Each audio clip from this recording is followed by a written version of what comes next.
Hello everyone, welcome back to our discussion. So last time we have discussed the difference between a fad and a trend. We've also discussed how to spot a trend and who starts a trend and etc. Now, we are moving on to our module 2, which is to understand the elements and characteristics of a trend. Okay, so there are 5 elements of a trend, and these are number of participants, pattern of behavior, long period of time, cause, and of course, the consequence. So the first element of a trend is called number of participants. So number of participants pertains to people who follow a certain trend which is started by an individual or a group of people. Like for example, selfie.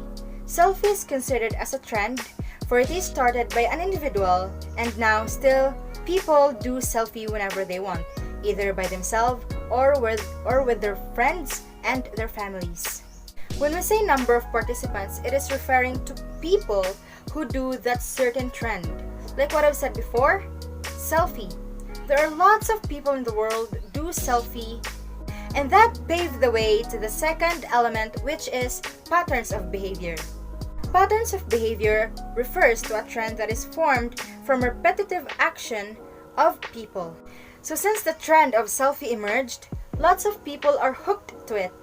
Whenever they take selfie for themselves, especially when they are in the place where it is very beautiful, especially a tourist spot. Or even taking selfie for their own pleasure. By that repetitive behavior, selfie becomes a trend. The third element is long period of time. Long period of time pertains to crucial element of a trend, which means that a trend has to have a long time frame, sometimes running for decades. So to elaborate the long period of time, let us make the evolution of cell phones as an example. So the evolution of cell phone from this model to this model is a long time and a long process. Moreover, just like what I've said in the first video, trend lasts for a long period of time.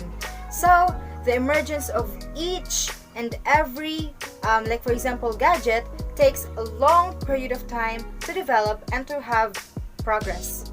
And the fourth one is cause. Cause refers to the starting point of a trend, which can be an idea, a technology, event, or a person.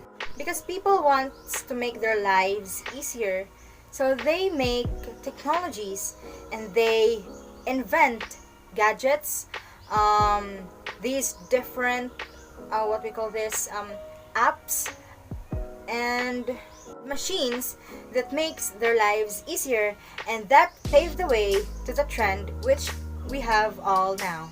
And the last element of a trend is consequences. Consequences, considerable impact or influence of a trend.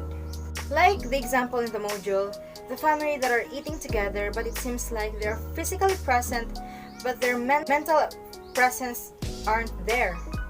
Instead of talking to each other, they are staring at their phones, laptops, and their gadget, and do their games, their online games, or do their social media. Now let's move on to the hierarchy of trends.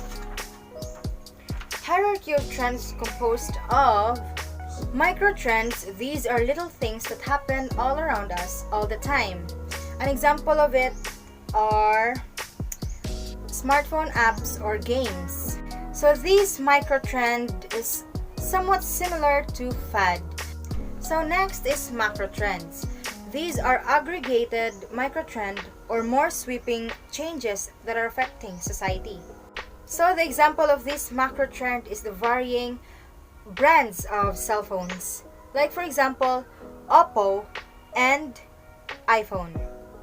Although they have almost similar physical structures and functions, however, they differ largely in their camera qualities. So our next is megatrends. Megatrends, these are macro trends that have grown up and moved out. They are big, bold, and affect the lives of great swaths of human race. So an example of mega trend is a smartphone. Smartphone is widely used in almost all people in the world for them to call, to text their friends and loved ones, to take a selfie or take a photo of themselves and others, and also listen to music, and to acquire some news and information. So next is gigatrends. These are trends that are so general that they affect most areas of human life. An example of gigatrend is the World Wide Web, or WWW.